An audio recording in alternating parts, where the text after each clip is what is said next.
ఈ press meet ముఖ్య ఉద్దేశం అందరూ పెద్దలు చెప్పారు.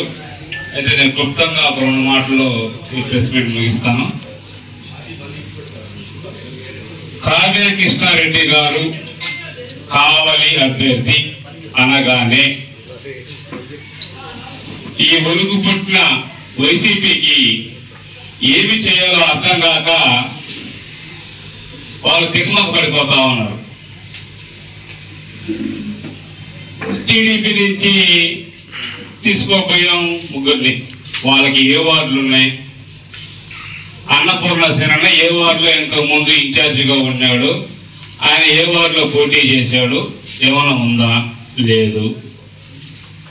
ధృణాదుల వెంకట్రావు ఎప్పుడైనా సరే ఆ వార్డులో పోటీ చేసి గెలిచాడా?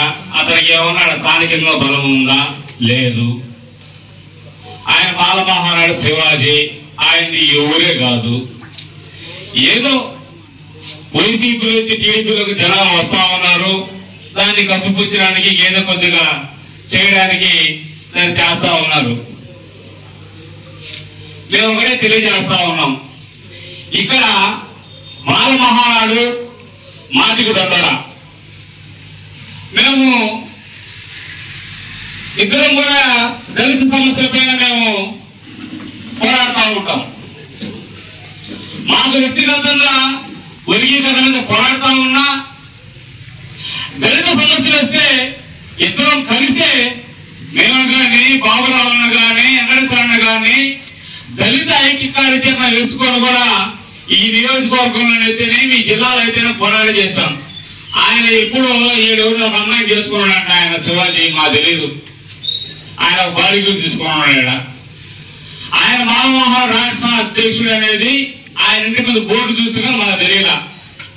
నేను గత 20 సంవత్సరాల నుంచి మాదిగొండల ఉద్యమంలో ఉన్నా.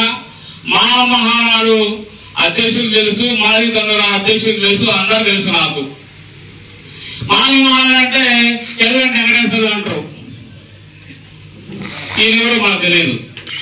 కాబట్టి మేము ఒకటే తెలియజేస్తా ఉన్నాం, మీకు వ్యక్తిగతంగా మా నాయకుడు కావ్య కృష్ణారెడ్డి గారిని విమర్శిస్తే ఒకటే చెప్తా ఉన్నాం, 1 సారి 2 సార్లు చూస్తాం, 3వసారి కానీ విమర్శిస్తే 4 తెగ్గొస్తామని చెప్పి తెలియజేస్తా ఉన్నా. 4 తెగ్గొస్తామని తెలియజేస్తా ఉన్నా. వ్యక్తిగత విమర్శలు చేస్తే ఆయన చేసిన అవినీతి నిరూపించండి, అంతేగాని ఏదో పొసు కబుర్లు పొల్లు కబుర్లుగా చెప్పుకుంటూ ఈ సోషల్ మీడియాలో చేసుకుంటే మటుకు మరొకసారి తెలియజేస్తా ఉన్నాను, 4 తెగ్గొస్తామనే విషయాన్ని గుర్తు పెట్టుకోవాలి. మాటలు జాగ్రత్తగా తెలియజేస్తా ఉన్నాం.